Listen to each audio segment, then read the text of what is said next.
కలిగి ఉండాలంటే దేవుడు తన వాక్యమును బట్టి, తన ఆలోచన బట్టి మనల్ని అందరూ నడిపిస్తున్నాడు. అందుకని అపోస్తలుడైన పౌలు సౌలుగా ఉన్నప్పుడు చేసిన క్రియలను ఈరోజు 8వ వచనములో మనం తలంచుచున్నాం. అపోస్తలుడైన సౌలు అనే వ్యక్తి ఎలాంటి వాడంటే క్రూరుడు. ఆనాడు హిట్లరు, మనం పుట్టక ముందు ఆనాడు పాతకాలం హిట్లర్ అనే మాట వింటే ఆయా దేశాలు, ఇంగ్లాండు, లండను, జర్మనీ ఇలాంటి దేశాలన్నీ కూడా భయపడివి. పట్టుకొచ్చి మహాహింస పెట్టి క్రైస్తవుల్ని ఓసుకోత కోసిన వ్యక్తి ఎవరైనా ఉన్నారండి, అది హిట్లరే. అయితే ఈరోజు అట్లాంటి దానికంటే ప్రమాదమైన వ్యక్తి అపోస్తలుడైన పౌలు.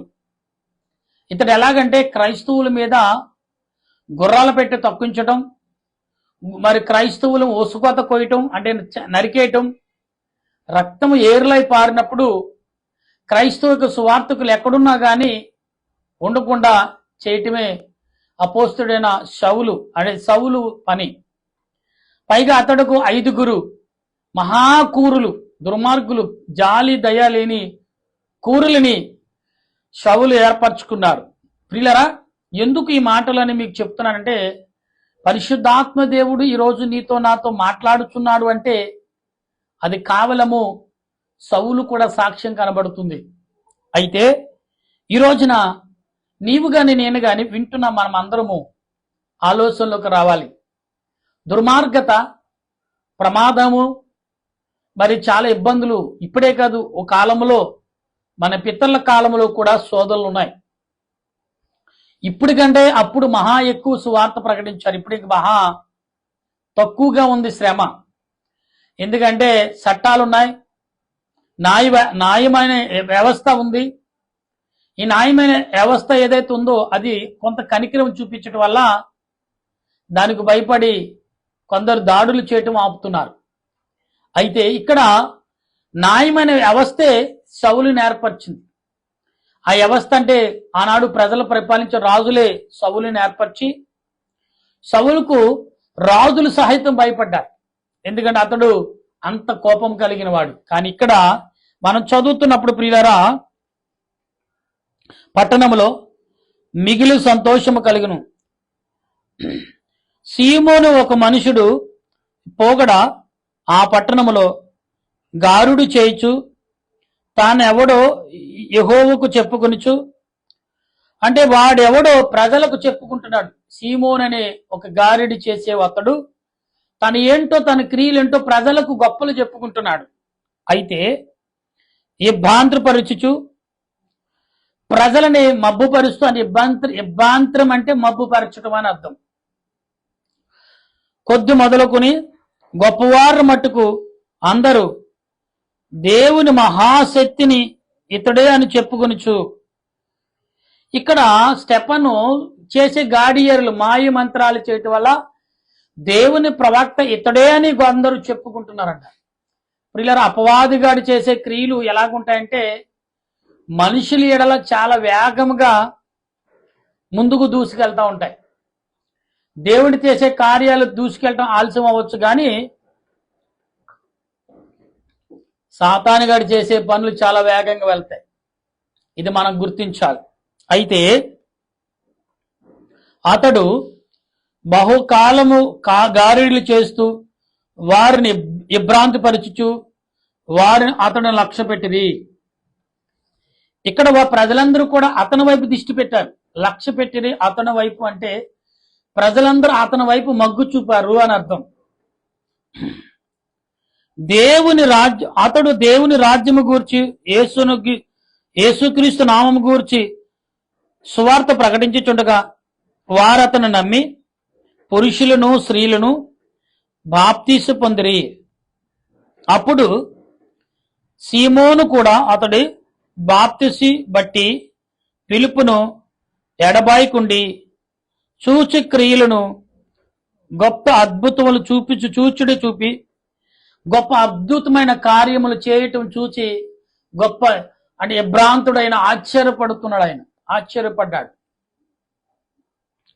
సమరయ వారు దేవుని వాక్యమును తెలుచునని, అంటే సమరయ వారు దేవుని వాక్కు తెరవబడిందని వారందరూ కూడా నమ్మటం మొదలుపెట్టారు. విని పేతురును యోహానును వారి యొద్దకు పంపిరి. వీరు వచ్చి వారి పరిశుద్ధ పొందవలని వారికి మనకు ప్రార్థన చేసిరి. అంతకుముందు వారిలో ఎవని మీదను ఆయన దిగి ఉండలేదు. వారు ప్రభు అయిన యేసును ఎదున బాప్తిసు మాత్రమే పొందిరి. ప్రభు అయిన యేసు ఎదుట వారు బాప్తిసు అంటే ప్రభు నామన వారు బాప్తిసు మాత్రమే పొంది ఉండిరి అని సెలవిస్తున్నారు. పిల్లరా, దేవుడు తన వాక్యమును బట్టి అనేకమైన విషయాలు నీకు నాకు బయలుపరుస్తున్నాడు అనే విషయాలు మాత్రం మనం ఎరిగి ఉండాలి. ఎందుకంటే దేవుడు తన క్రియలను, తన ఆలోచనను మనకు బయలుపరుస్తున్నాడనే విషయాన్ని మనం ఎరిగి ఉండాలి.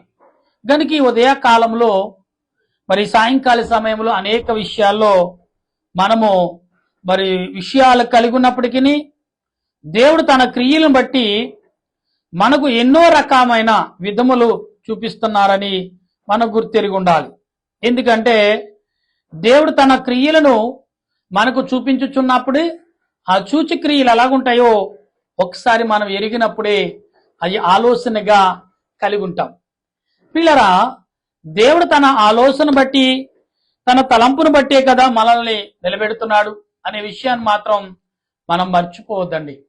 ఎందుకంటే దేవుడు తన క్రియలను బట్టి అనేకమైన సూచక్రియలు ఆయన చేయుచున్నాడు అని విషయాలు మాత్రం మనం మరి జ్ఞాపకం చేసుకోవాలి. ఇక్కడ ఈ 17వ వచనములో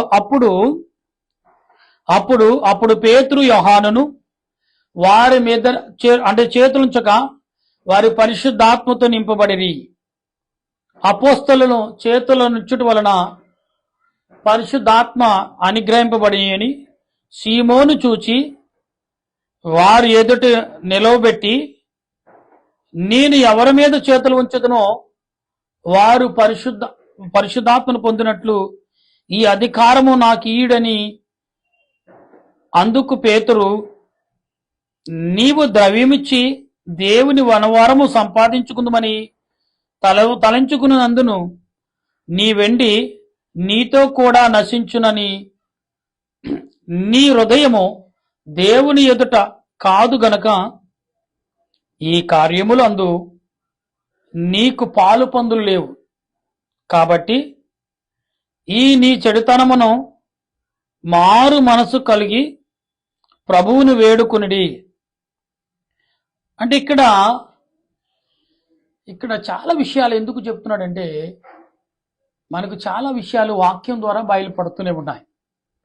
అయితే ప్రియులారా, దేవుడు తన ఉద్దేశాలను బట్టి ఈనాడు నీకు నాకు అనేక విషయాలు బయలుపరుస్తున్నారు. అయితే మీరు గమనించాలి, ఇక్కడ పవర్ కట్ అయింది, గమనించండి.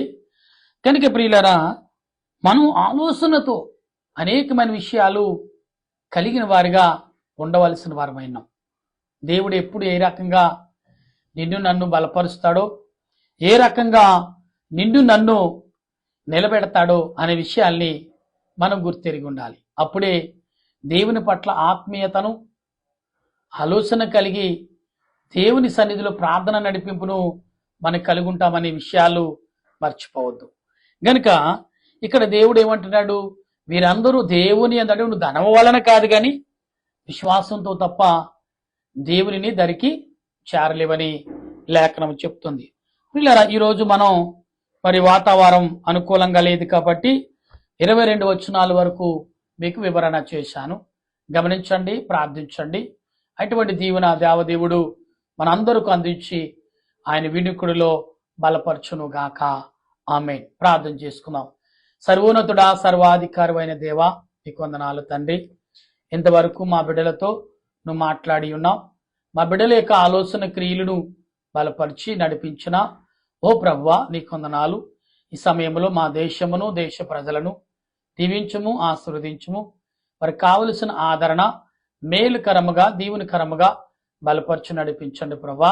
ఈ దినం ఎవరైతే నీ పాదములు ఎదుటకొచ్చి ప్రార్థన చేస్తున్నారో వారందరినీ నీ ఆలోచన చేత నీ కృప చేత బలపరిచి నడిపించమని నీ దీవునితో వర్ధిల్లు చేయమని తండ్రి అడుగుచు ప్రార్థన చేస్తుండగా మా ప్రియులు అనేకులను నా దేశ స్నేహితులేమి బంధుమిత్రులేమి అన్నదమ్ములేమి అందరిని బట్టి నీ కృపను నీ ప్రేమను కనిక్రమను జాలిని దయను చేయమని ఉద్యోగ రీతిలో ఉన్నవారు నాయన వ్యాపార విషయంలోను అనేకమైన విషయాలుగా దేవుడు మనకు తోడుగా ఉన్నాడని నమ్ముతున్నారో అందరి పట్ల నీ ఆత్మ నడిపింపును కుమరించి బలహీత వలన అనారోగ్యం వలన శోధనలో కలిగిన వారందరికీ మేలుకరముగా దీవునికరముగా ఆశీర్వాదకరముగా ఉంచి బలపరచమని ప్రభువును రక్షకుడైన యేసుక్రీస్తు పరిశుద్ధమైన నామములో అడిగి ప్రార్థన చేయుచున్నాను పరమ తండ్రి ఆమెన్.